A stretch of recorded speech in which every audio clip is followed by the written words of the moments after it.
Hello and welcome to the Dead Air Dudes. I'm Izzy. I'm Raka. Hello, everybody. What it all? Welcome, welcome, welcome. Happy Comic Con weekend for those that celebrate and for those that are there. Enjoy it and be safe and be careful. Always save the whales. I am curious to see what are the number one cosplay this year because there's a few to pick from. Well, Rocka, Kind of, let's see kind what of. you think. Give a quick.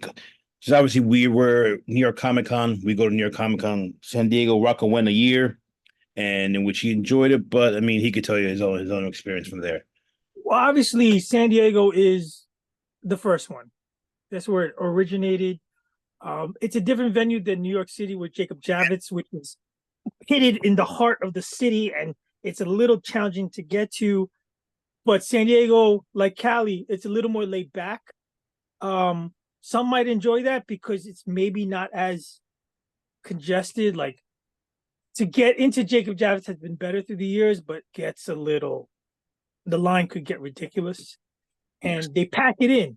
I didn't feel when I was at San Diego, it was a lot of people, but I didn't feel like it was wall to wall, you know. It's Um, it's bigger. Even with all the improvements made to Javits, and they opened up a whole new wing where you have a lot of the big panels, like a whole new building, and they kind of stretched it all out. It's still better than before, but it still has its limitations, obviously. and again, locally in New York, we have Brooklyn has the Navy Yard and other places where it's a small. The island has some things. It's a smaller venue. You get more of the feel sometimes of an indie crowd, especially with Artist Alley. The unfortunate thing with the big conventions, I would say Jacob, New York more than San Diego, it can feel a little commercial, like over the top commercial. And that's my only thing because I've also been to Boston and we've both been to Terrificon. Yeah, Terrificon, in contrast, in Connecticut, Mohegan Sun, it's like hardcore comic book guys. right. I mean, again, it's not for everybody, but you can show off, you can show up, you can show out, you can have a fun time. You can still, everybody still gets their pocket of stuff. You can collectors, you want to get online to get something signed, you want to meet the up and coming indie group, you want merch, you want anime, you want gamers. That's more for the big guys, these big SD and New York.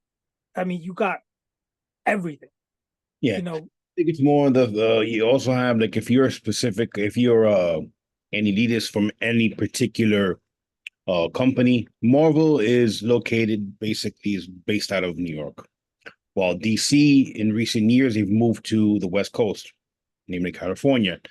So a lot more DC is going to be there. I do believe Marvel is showing up at San Diego this year, and I believe Mr. F is going to make a statement. so now we all have, in different varying degrees, superhero fatigue to a degree. We'll see what happens on the heels of Deadpool versus Wolverine, or Deadpool Wolverine. We shall see. Now, what we're gonna really discuss today, we're gonna have a quickie, snip synopsis of three shows in particular that we watched recently, and we're gonna talk about it. Spoilers included at this point, so beware and weary. So first, let's talk about The Bear. The Bear came out approximately the beginning of the month in June, and it's the third season. For some, maybe the best season. For others, it merely just continues, and some might actually be a little disappointed in the third season. So, as we know from what happened in the previous season, the Bear in itself, the restaurant is finally complete. They had their opening for friends and family, correct? And certain things happen. Carmi's mom showed up, but then she didn't show up. You had cousin who has a renewed vigor for the job after working at a high, I forgot the restaurant's name, at a huge high level restaurant, and he's head of and head of the whole wait staff. While you have his sister, I forgot her name. She does like the finances and stuff. Yeah, well, she's pregnant as She's heck pregnant. at this point. While everyone is still trying to get the bear off the ground while still suffering from their demons. Go ahead, Rock. I'll take it away. So the cliffhanger left in season 2 was phenomenal. Nothing short of phenomenal. Where it is on point to the spirit of the show, where they are their own worst enemy. Yes. And they seem to all, especially the main character, they suffer from success. Yeah, especially Carmi, and you get sorry to cut you off. You also get in this season, which at first you're like, but then later on, after having over a month to digest, I actually really enjoyed his story arc, where you get to see where his crazy, because genius is there's a thin line between genius and crazy, where his crazy comes from, and how he was his formative years, how he became the Top maniac. chef in Chicago. Exactly. But he had to go through all these struggles and essentially abused in a way to be this person. Go on. Yeah, I mean, the first episode, it's like a montage. And as you go through it, you go through a little more in depth, as you alluded to each character's personal arc. And at the same time, where the restaurants go. So there's little nuggets of financial distress because they're trying to be high end. And if you're being high end, you charge high end, but your resources are ridiculously priced. He changes the menu every day. Exactly. It comes to a point where Carmi wants to make a different menu every single day. He wants to use the perfect. He doesn't want Poland Spring. He wants to have Fiji and all these the best of the best of the best, which is taking a toll on oh geez, I forgot his name also. Oliver Pat's character, I guess, is his uncle, So Yeah, because I mean, spoiler alert, towards the end, you get to see that he is not financially stable either. He's got issues. He's got money flow issues. And that affects how things are going, his management, micromanagement. But I think the deeper storyline is Carmen is freaking breaking down. Yep. And he's doing so well, chasing that Michelin star, but he's losing sight of his second in command getting possibly hooked away and not appreciated and find better elsewhere. His other chefs and the other part of the crew they're holding things together, but they got their own personal life issues. Like you mentioned before, cousin and him, their chaotic relationship. There's one episode, fantastic, because it starts with just two of them, then three of them, then everybody starts coming in one by one, and it gets beautifully chaotic where you as the listener can follow, but as you see it play out, it's nuts. It's beyond contentious. You wonder how nobody slapped each other yet. And they do. And that's where the show really hits its stride, and where really it works is in that, as Raka mentioned, that beautifully chaotic atmosphere in which everything's falling apart, yet every person knows what they need to do. And if everyone does what they need to do, it's still going to get done. But to screaming and cursing and all kinds of stuff. So if we're going to dish out awards, accolades to the writers and to the actors for execution, I do have issue with direction. Go ahead. My opinion with this season is it's a little unbalanced with the beat of the story and where their focus goes. Because a lot of it is Carmen, yes. And then you have whole parts of big chunks of episodes dedicated to cousin, to I forgot her name, I'm sorry. Uh, Uh, yeah, but it's unfair that we just, Sydney. yeah, Sydney, and then the other chefs and everything else. But the driving collapse. Goes through a bunch of stuff also. Yeah, but the driving collapse is because of what happens between him and Claire Bear. Oh yeah. And we only get what, 5 minutes of Claire? We don't get any resolution to the whole scene where to the walk-in, to the walk-in freezer, which Yeah, I get it in the sense that you don't want to give the obvious, but you have to address it. Everyone's looking for, I wouldn't say confrontation, but you're right, resolution, conclusion. I mean, No, they just went their separate ways. you assume, okay, yeah, you like Carmi's so fucked up, and he's like, oh man, and Claire all did everything. I mean, from what we've seen, everything right. I mean, she was Beyond right. actually perfect, Beyond no. and yet Beyond right. still She remembered his childhood dream. he fumbled that bag so poorly, and essentially treated her like shit. And then when And he couldn't be man enough to resolve it on his own. But he can tell everybody off to their face. yeah, So it's like one of those things that he would not allow himself to be fulfilledly happy. And I get it. That stems from mom. That stems from family. That stems from everything else.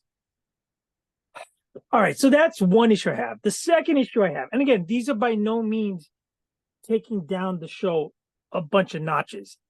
I have to be objectively critical. of course. I did not completely enjoy the season ender. Okay. I thought it was a minimal cliffhanger in the grand scheme of the whole show. When you look at the big picture, the credit rate, the rating, the critique, whether it gets a star or not, that's missing the boat here of why we watch.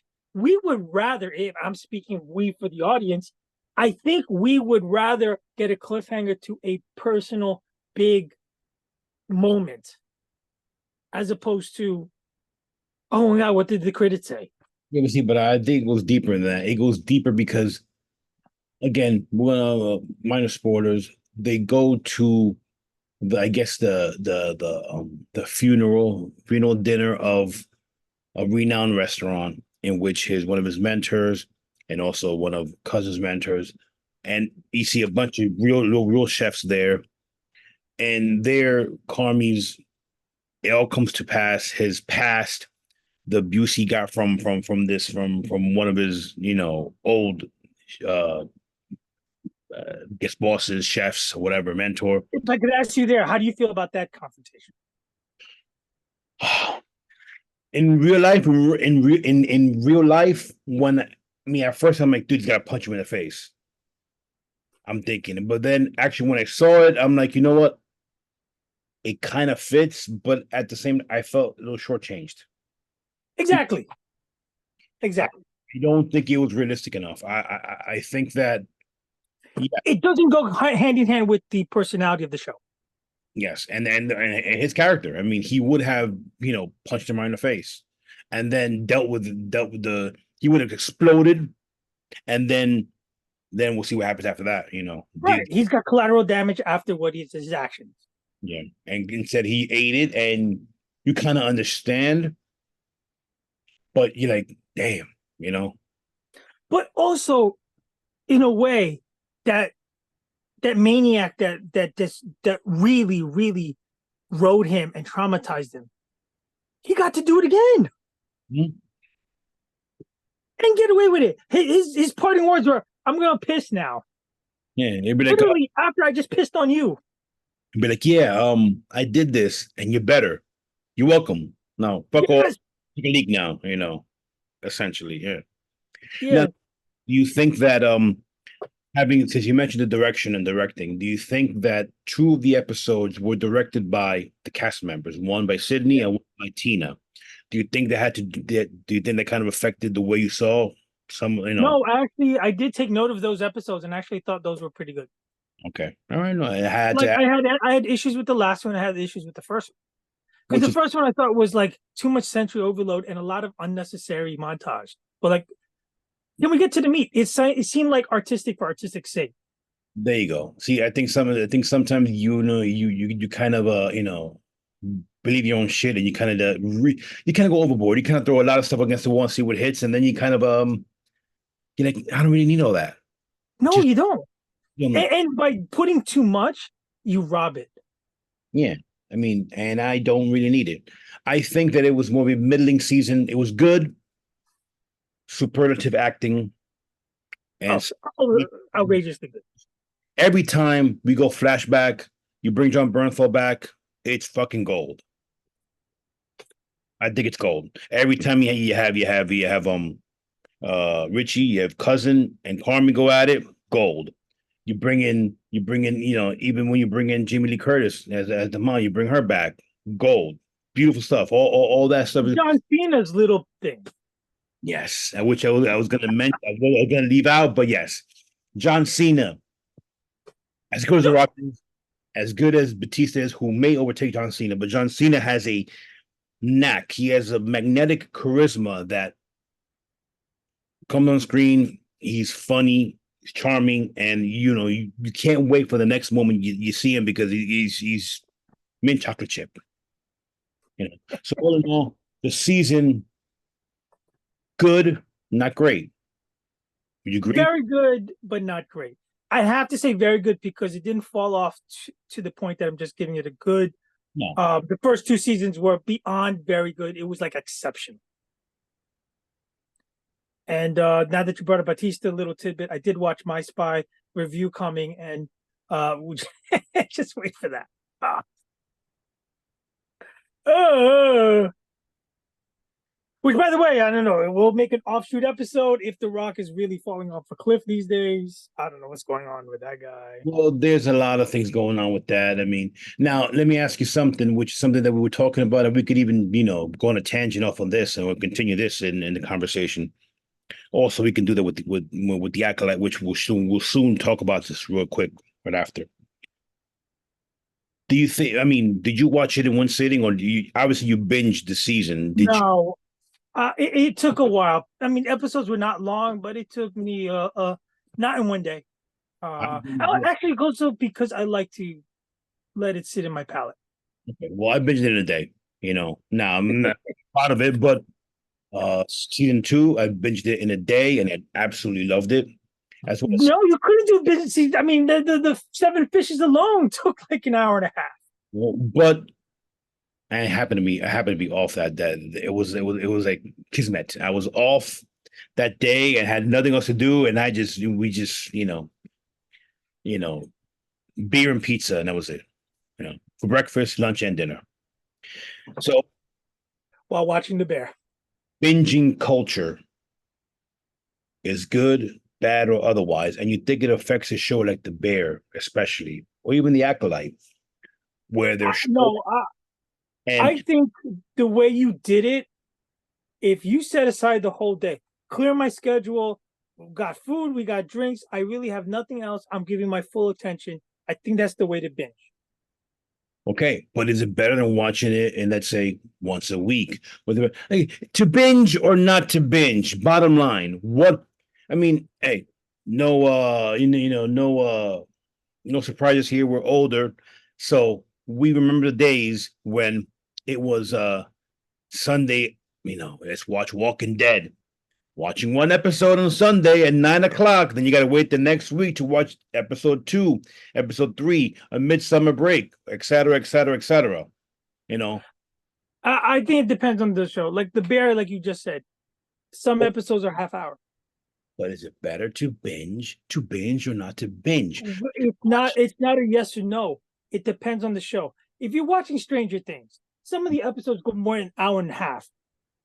I think you get exhaustion and you don't have that memory. You can't absorb it all. So you can't. You just not can't. It's worse to binge that in a day. But if you had The Bear that you could do it in what?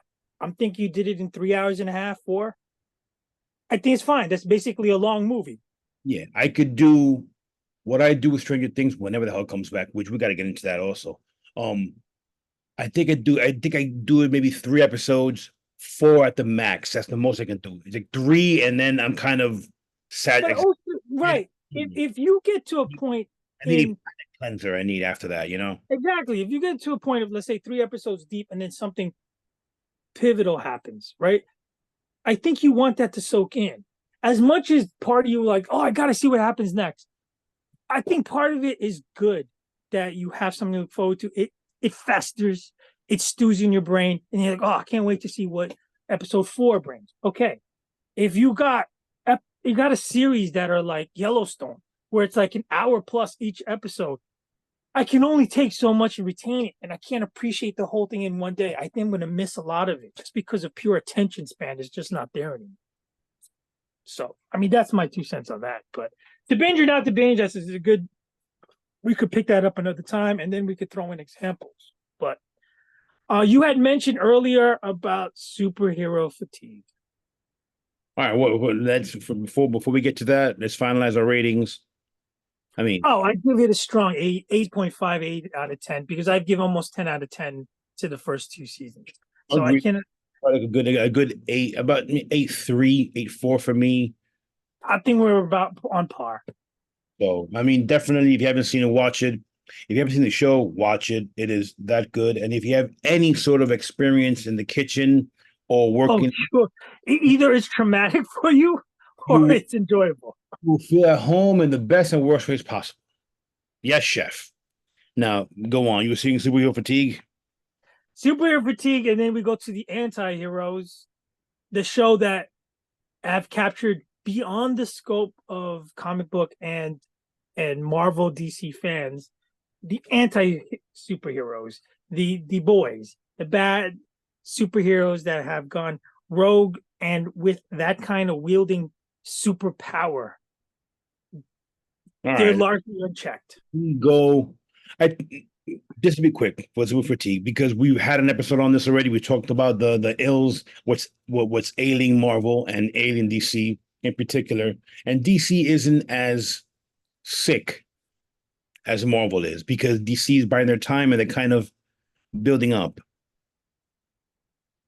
I think that Deadpool Wolverine or Deadpool versus Wolverine, whatever the hell it's called, is going to be enormous. Going to be the movie of the summer. Is going to be a monstrous hit, $1 billion hit for Marvel slash Disney slash whatever.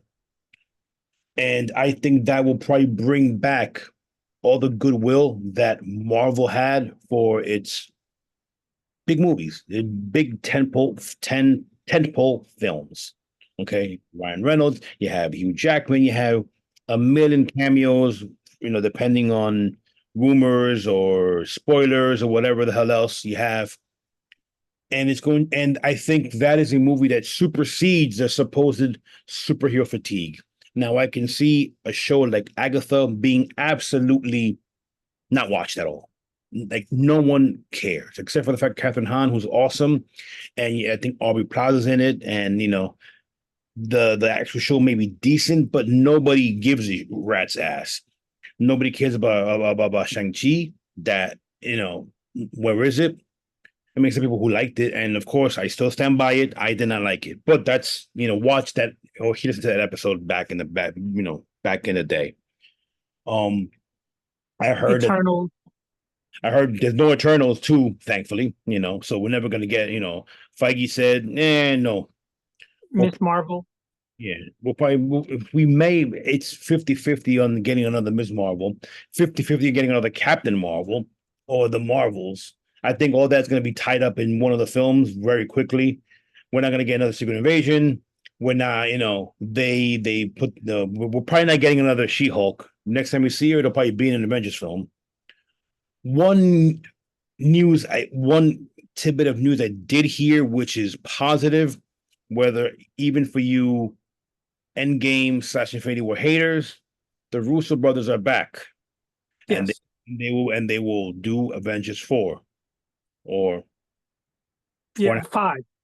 5, man, 5, man. Oh, and to add on, it's a big question mark about Blade. Yes, Blade has been mired through the muck to the point that Mahershala Ali has said, dude, if you guys can't do it, I can't do it. I'm 54, 55 years old. I cannot be able to physically, do what you want me to do. I mean, he's not a physical actor in the sense of like a Wesley Snipes. Not to mention, but there's issues with the writers, with the directors. You lost the director again, right? I think they have someone else now, but you lost, I think, at least one director, maybe two. The writers, there was It's rewrites over rewrites. yeah, it was an early script about you had Dracula, then you had his daughter, and then Blade was a minor character in the thing, and then you had it was just so you need someone take Jed McKay from Marvel, take someone who knows the character and have him write a script and just do it. You don't need and no knock against Ali. I love him as an actor. But if you cannot get Ali and Wesley Snipes is too old, then you can get someone else. Michael J. White. He might be as old as Wesley Snipes. But he's not being old. He still can move. I mean, and I'm okay with that. But now, I mean, see, and that's another thing. I think Marvel needs to get back from that whole, oh, we need an A-list guy to do this, to do that. No. Well, all right. Can I say this because I'm no spoiler on this? Okay, but can I just make one comment because I have seen Deadpool and Wolverine? If they think this is Marvel Jesus to resurrect from the grave and save, the only way it will save is if everything else from this point forward is R. That's bold. That's a bold strategy, Cotton. Not sure it's going to work out. But that's from what I saw. That's what I extrapolate. Now, that's not going to happen. It's not going to happen. But Marvel, they want to make the most money as possible, and making that the more money possible is PG-13 at worst. I don't know, because if you just said what you just said and you right on the money that this hits a bill. It's going to hit a bill. But it's an R that hits a bill. Do you see what I'm saying? If you're talking about revenue. Yeah, but you have two of the more iconic characters in cinema, in Marvel cinema history. Okay.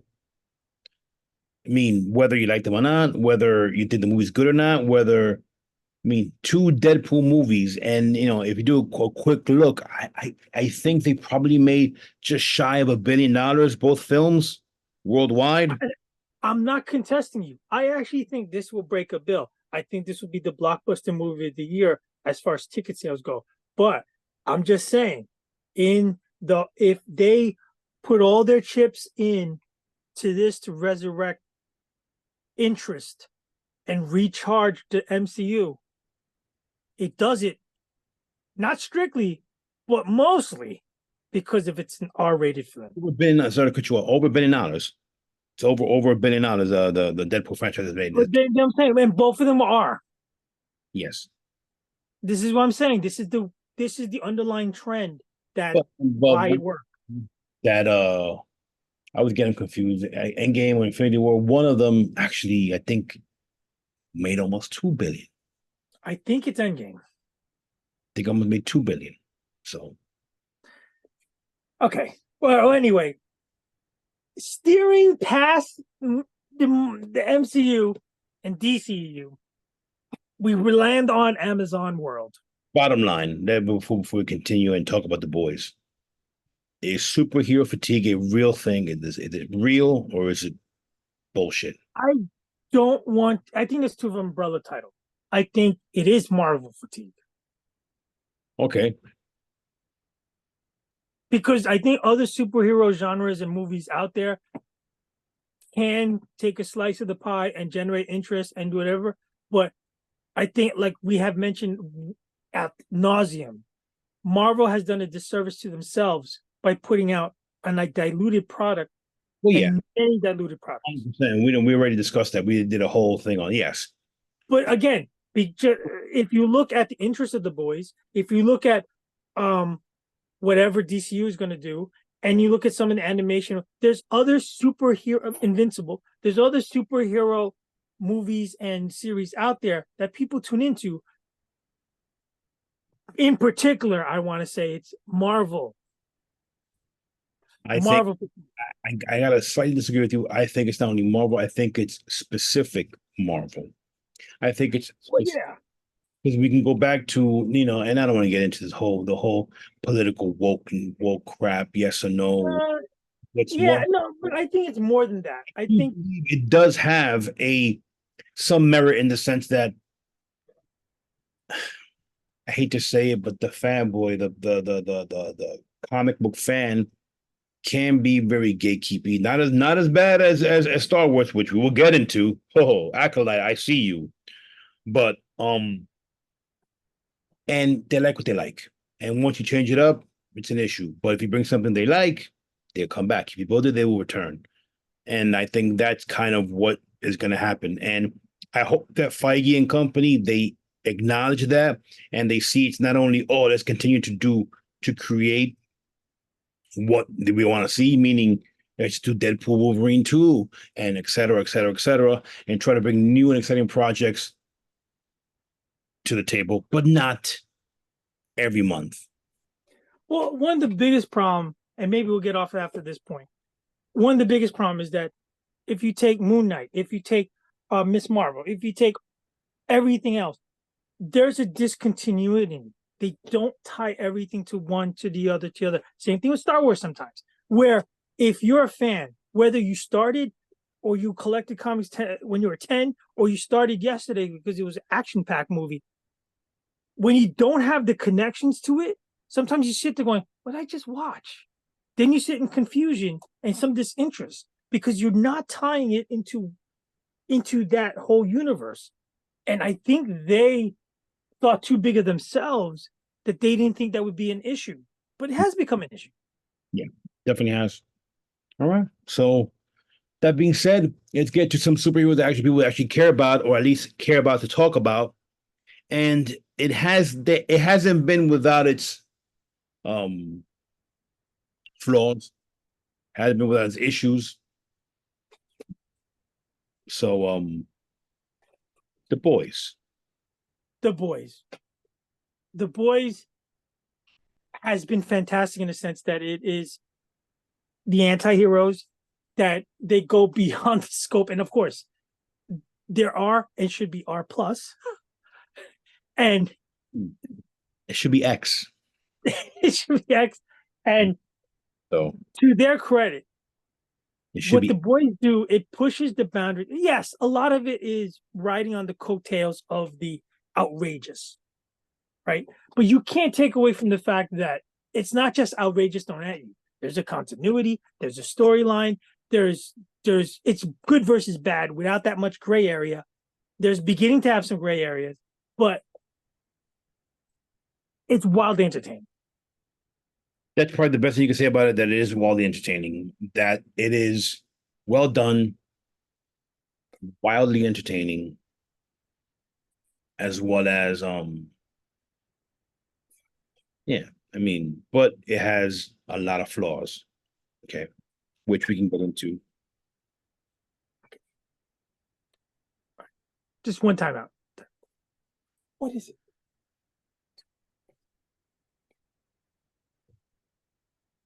So yes, the So, boy. Okay. wildly entertaining. But are you sensing that there is some fatigue with it as well?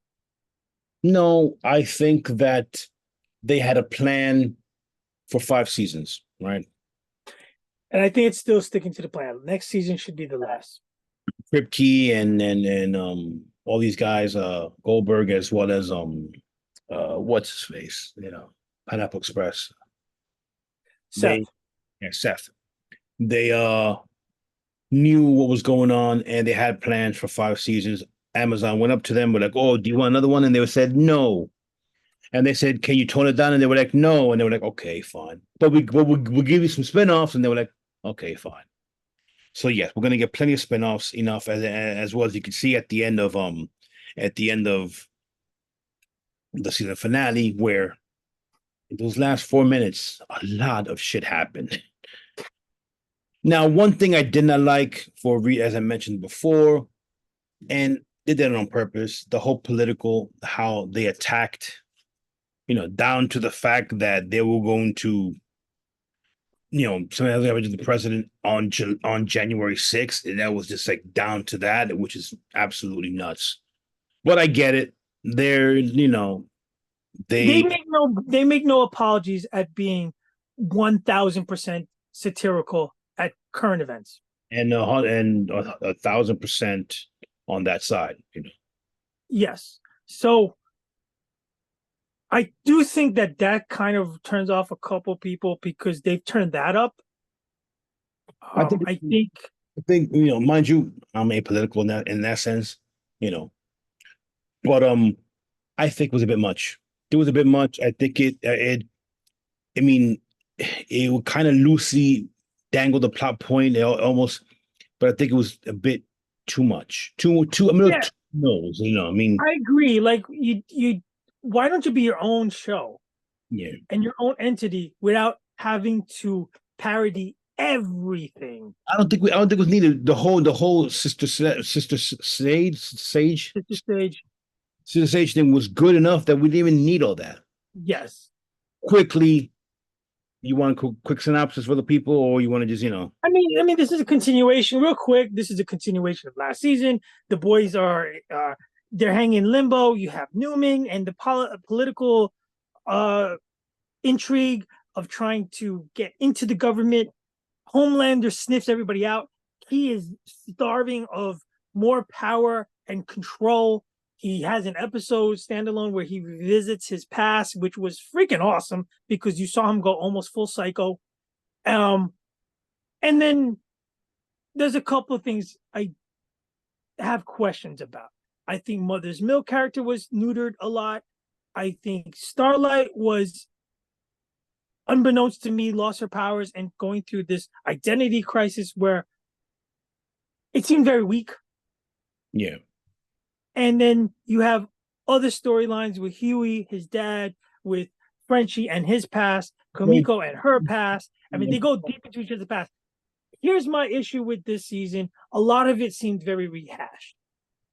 Well, I think I'll be honest. I think it's a build up season, a filler season.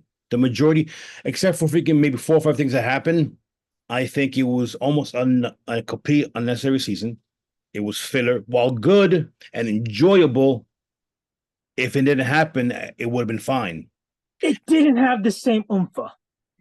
I think they purposely did that to Starlight to keep her out of the way, in a way, because if she had her powers, it would have really changed the outlook on the boys because she's very powerful. She is, but give me okay. Spoilers abound, right? We even mentioned it before. She Well, lost her powers for nearly the entire show. When she was shackled up and chained, and Huey was getting shagged by the imposter, and everything was happening, she couldn't regain her powers when near death, and everything was under balance. But towards the end, it's all mental. It's you all actually can fly, and well, I that's what mean, I'm just turn saying. up her powers. Like That's what I'm trying to say. I mean, things happen because they have to happen, and they happen because if not, it's like what happened. Batman 66. So how are they going to get out of this one, Batman? Oh, I have a freaking key in my back pocket. There you go. I mean,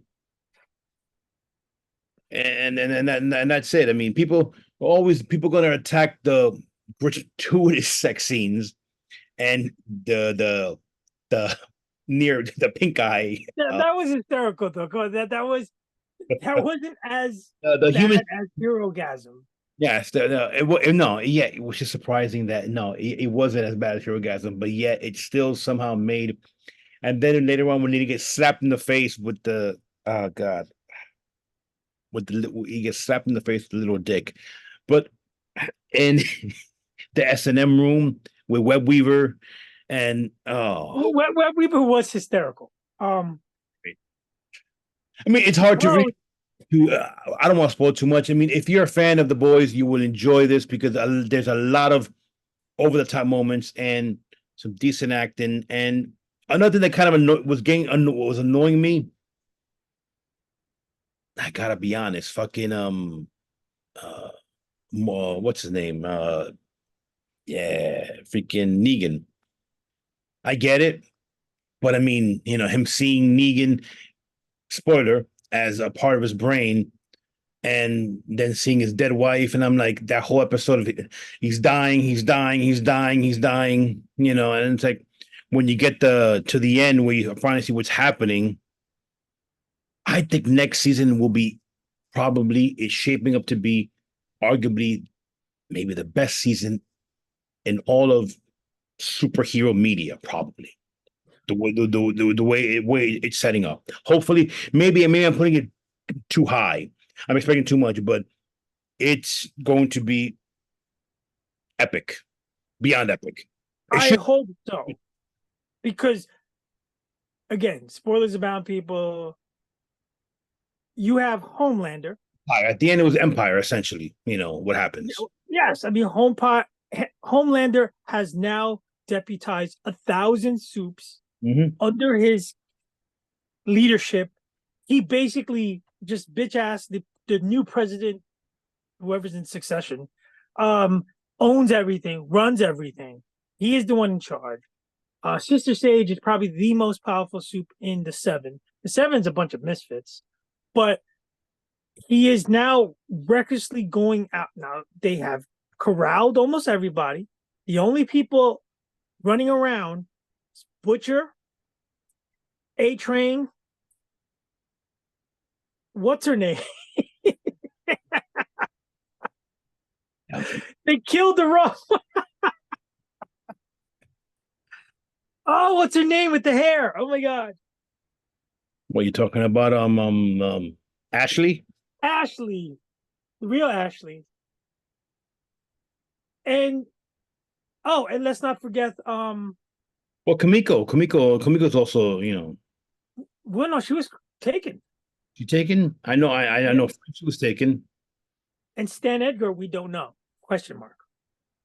Yeah, That's another one. I was disappointed in how his character was. I think they kind of just gave him that. They gave him a bone. I don't think he ever had nothing to do. I think they probably should have killed him off.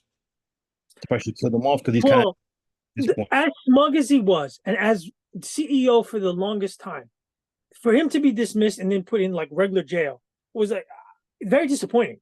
I thought he would be smarter than that. I thought at the very least, I thought he was an undercover soup himself. Yeah. Well, as we're going spoilers, I mean, his biggest contribution to the season is the fact that there is an actual virus that kills the Gen V, that kill the Gen V virus, which in essence kills soups, which in essence can potentially kill Homelander if it's, you know, constructed well enough or, you know, made strong enough. Your predictions then for next season? I think everyone dies. I think the Deep is the only one standing. no, seriously, I think the Deep. I think the Deep Noir survive. I think they have their own buddy cop show, which would be hilarious. And by the way, I didn't even know that the freaking that the actor that used to be Black Noir actually was a soup, and he wasn't allowed to be a soup until that moment. And I'm like, dude, but he's awesome. He's like, he's actually. I heard in real life he was a narcoleptic, and they decided to put that in show. And you know, it's been the same guy all along. They just finally gave him a speaking role in this scene, which is great. I mean, yeah. So no, I think it's going to fall down to the same thing I said. I think Butcher is going to bite it.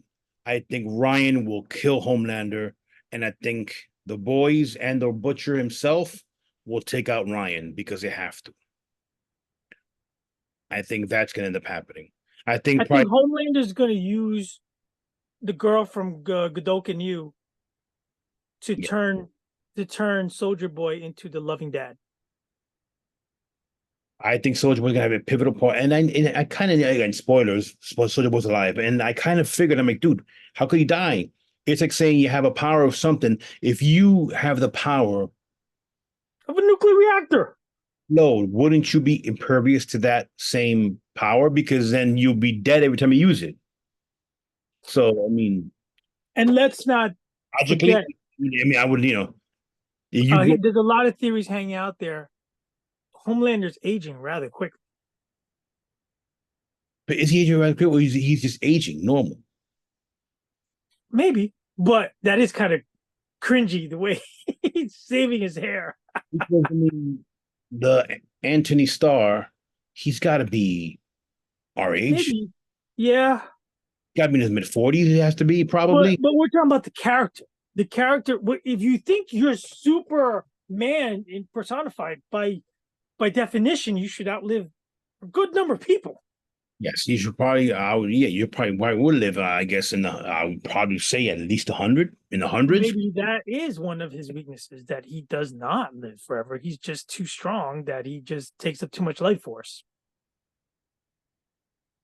Rocker maybe looking too much into it, or maybe just enough.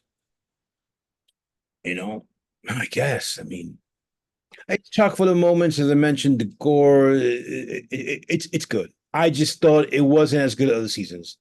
No, And it's not. to me, a little shocky for shock value. Some parts, in particular, what happens to Newman and not Newman. What the hell's the name? That's the is it Newman? Yeah, the vice president. Yes. I Well, think okay, I agree with you. I would look for nothing. I will accept nothing less than an all-out bloodbath.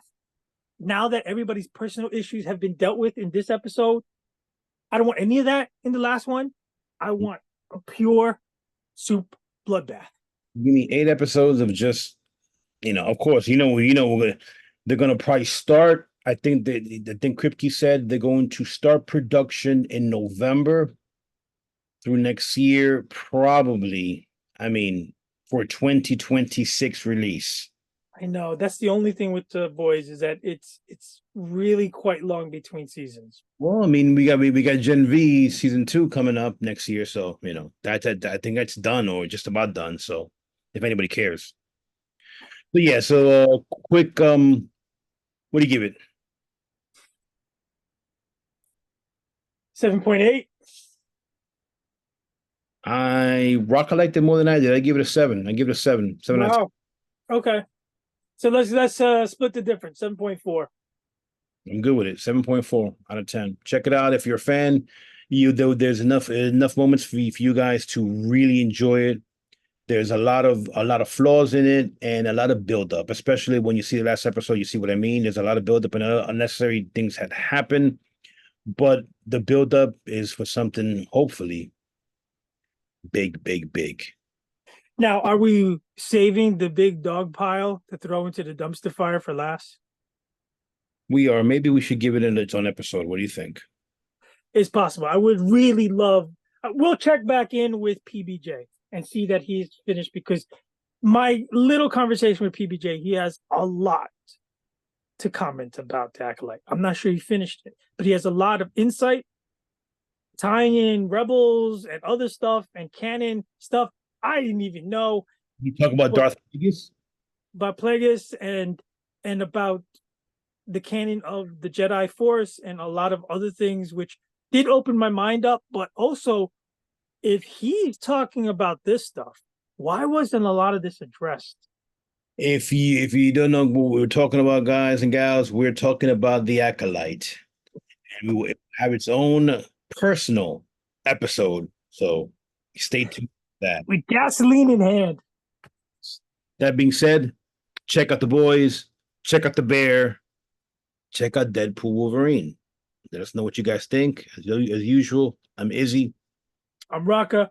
Thanks for being vigilant. Enjoy Comic-Con for all of our SD Comic-Coners. And always, always save the whales. Take care, everybody. Kill the sharks.